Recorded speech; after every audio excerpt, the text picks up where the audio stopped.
Por su seguridad, permanezca sentado con sus manos y brazos, pies y piernas dentro del barco y cuida los pequeñitos. A manera de recordatorio, no tomar fotos con flash y luz de video antes de llegar a la alberca.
systems is the rainfall, home to the most amazing concentration of waterfalls.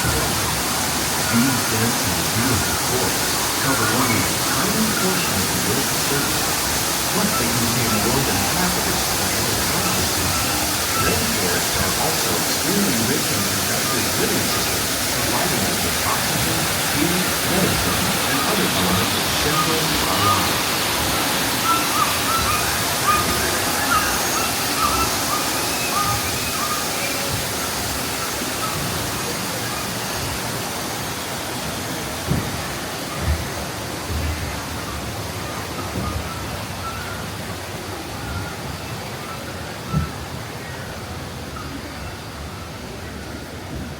In the desert, nature has created a very different but no less beautiful living system.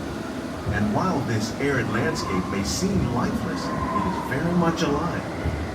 The plants and animals that have learned to survive in these harsh conditions make use of what little water they can find and avoid the scorching rays of the relentless sun.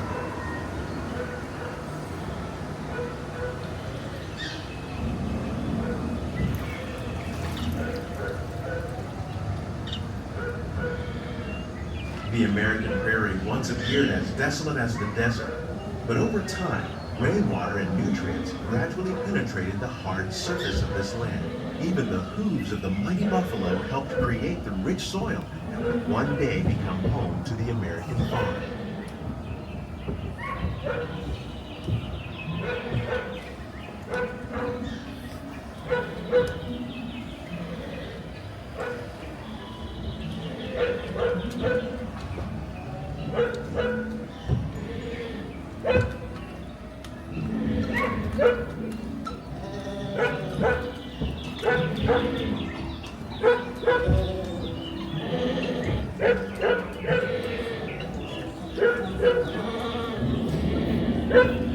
Of all the forces at work on the land, humans have had one of the most profound effects.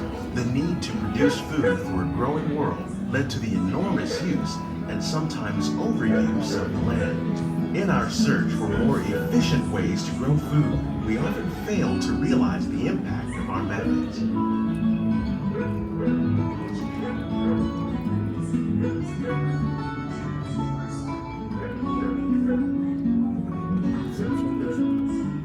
Today, we're learning to live with the land, discovering better ways to grow food that will assure both human and environmental well-being. Ladybugs and wasps to control pests.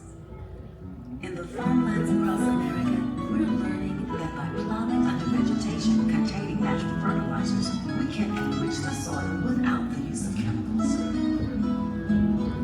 In arid regions, we're learning to produce food on desert seacoasts by developing and planting crops that thrive on salt water. In Japan, we're learning that by mixing leaves and other living materials into our soil, we can make farmland more fertile without the need for chemicals. Here at EPCOT, we're learning to reduce the need for chemical pesticides by breeding and using natural predators, like ladybugs and wasps, to control pests. In the farmlands across America, we're learning that by plowing under vegetation containing natural fertilizers, we can enrich the soil without the use of chemicals. In arid regions, we're learning to produce food on desert seacoasts by developing and planting crops that thrive on salt water. In Japan, we're learning that by mixing How will we meet tomorrow's growing needs for food production, yet still respect the needs of the land? Some of the answers are being discovered just ahead. To help us maintain these carefully controlled ecosystems, and for your safety, please remain seated in your boat at all times.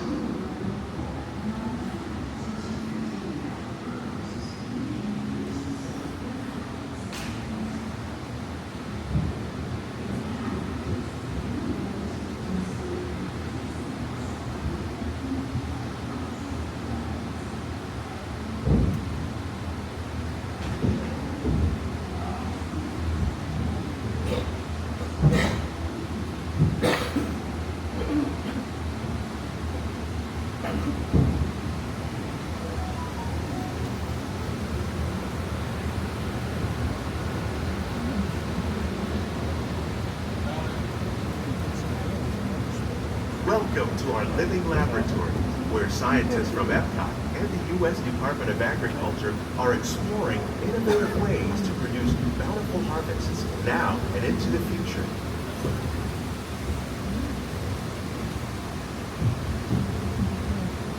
The tropics are home to the greatest diversity of plants on the planet. Many of these, like papaya, bananas, cacao, coffee, and rice, are well known around the world.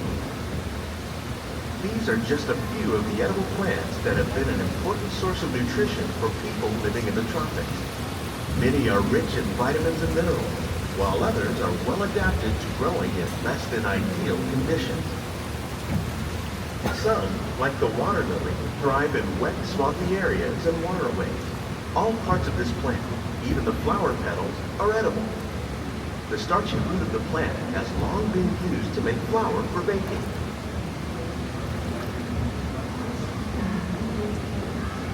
One day, many of these these lesser-known tropical plants may be as important as the bananas growing on both sides of the boat. More than 28 million tons of bananas are eaten annually, making it the most popular fruit in the world.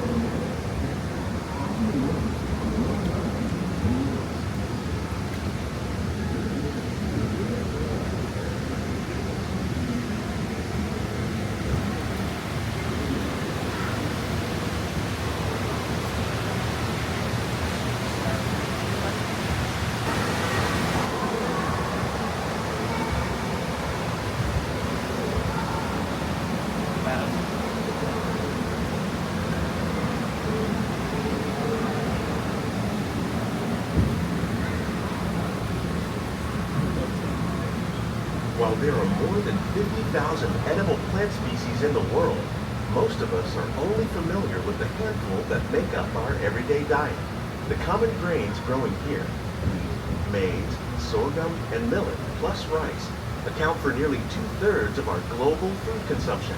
Learning how to increase yields of these staples is an important goal of research around the world.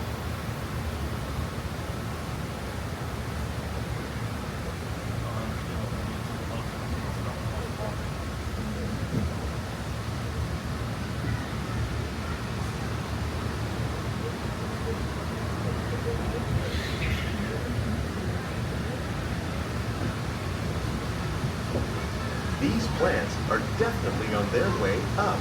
Innovative growing techniques like these increase yields while more efficiently using resources like water, fertilizer, and pesticides. Another innovation at work here is our integrated pest management program. By populating our greenhouses with beneficial insects that prey on harmful pests like aphids and flies, we are significantly reducing our reliance on conventional pesticides. We're growing these crops using our nutrient film system. This technique precisely controls and recycles water and nutrients. With it, we can produce over 27,000 heads of lettuce a year in this one small area.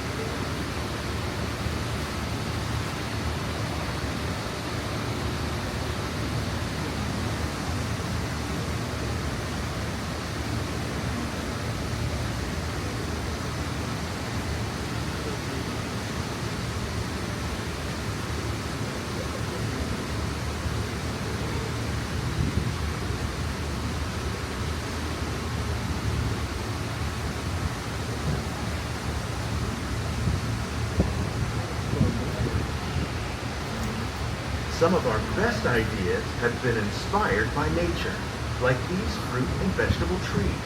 By growing these ground plants vertically, we can increase yields and better control diseases. These crops taste as good as they look. In fact, we serve more than 15 tons of produce from our greenhouses in restaurants here at the Land every year.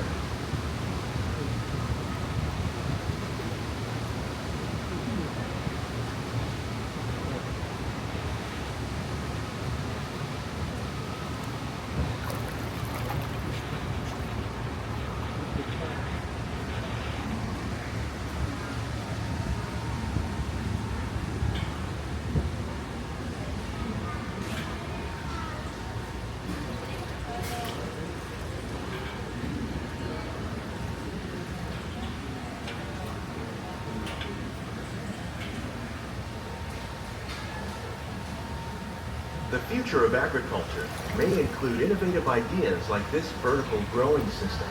Plants grown in this way use a fraction of the space required by traditional growing methods. That saves water and increases production. The aquaponics system on your left combines hydroponics with aquaculture. The fish provide a natural source of fertilizer for the plants, and the plants help keep the water clean for the fish. It's another great way to produce more while using less. In our lab, EPCOT scientists are working with the U.S. Department of Agriculture on a number of innovative projects. The goal of these efforts is to produce higher yielding and better quality plants.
These greenhouses represent just a fraction of the work being done worldwide to produce bountiful harvests for our growing population.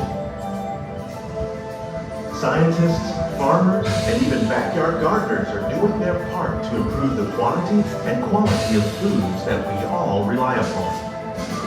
Together, we can continue to find more ways to increase food production and protect our precious natural environment.